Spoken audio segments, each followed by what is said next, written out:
Hey guys, this is your host Nitin Binhani and a very warm welcome to my startup podcast channel Jazair Audio, where we share real stories with real learnings.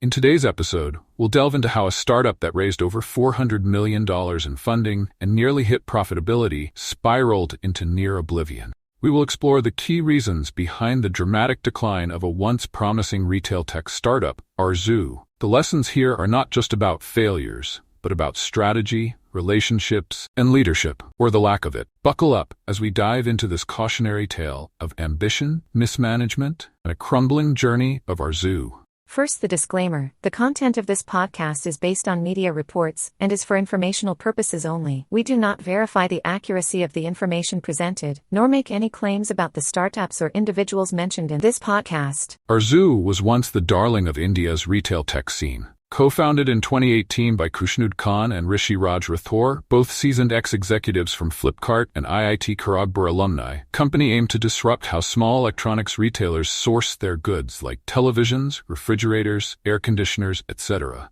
They leveraged technology to streamline the supply chain for these small retailers. Backed by prominent investors like Zoom CEO Eric Yuan and DoorDash's Tony Xu, Arzooo quickly scaled, growing to over 900 employees. They had a promising revenue trajectory, generating about $134 million in 2022, with losses relatively under control at $7.6 million. Yet, by 2023, the entire operation began crumbling. So what went wrong? How did a startup that seemed to be on the verge of profitability collapse so suddenly? Let's take a closer look.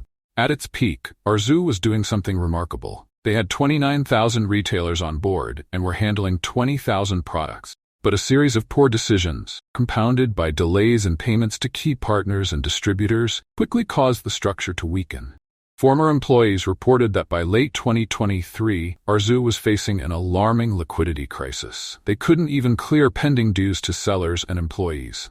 In fact, some employees hadn't received their full and final settlements months after being laid off. Trust and relationships are the backbone of any business, particularly in the B2B world. Arzoo's retailers and partners felt cheated and abandoned. Former sales executive mentioned that retailers would refuse to work with Arzooo simply because of the unpaid dues and the breakdown of communication with the leadership team.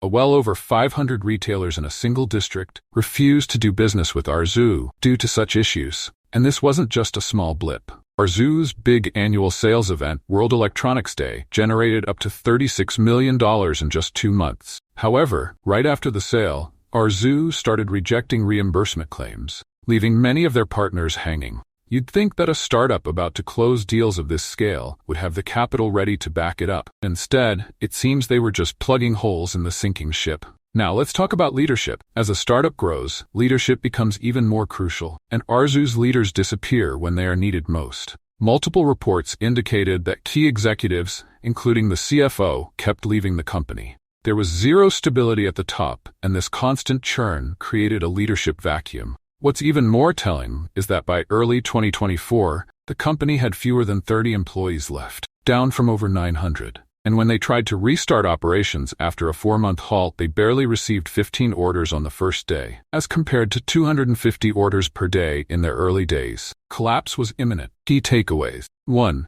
Cash flow is king. Arzooo expanded too fast and bit off more than it could chew, launching multiple new verticals, such as credit lines, private labels, and even a dedicated B2C platform. They spread themselves thin, diverting resources from their core business. 2. Trust is non-negotiable. When a business doesn't pay its partners or employees on time, it erodes the foundation of trust, making recovery almost impossible. 3. Leadership matters. A startup can only scale if its leadership is strong and stable. Arzoo's founders seemed to retreat into the shadows just as the ship began to sink, leaving employees, partners, and investors scrambling in the dark. So as we wrap up, I hope this episode reminds founders and entrepreneurs to build strong, resilient businesses. Join us next time as we continue exploring the dynamic world of startups and the valuable lessons from their journeys. And with this, we have reached at the end of this podcast. Thanks for your valuable time and please like, comment and share.